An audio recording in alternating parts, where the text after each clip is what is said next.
मर्ज़े आला जहान तशय्युर आयतुल्लाह अल उज़्मा सैयद सादिक हुसैनी शिराज़ी दामजिल्लो के कलाम में हज़रत इमाम हसन मुज्तबा अलैहिस्सलाम की शख्सियत का तज़किरा।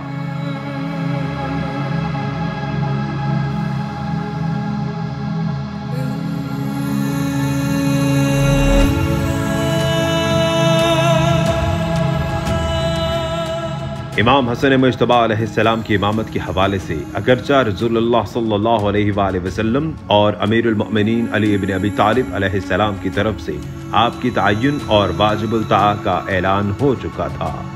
लेकिन उसके बावजूद आपकी इमामत की कबूलियत के लिए किसी पर कोई ज़बरदस्ती ना हुई और ना ही किसी के ऊपर आपकी पैरवी तामील की गई।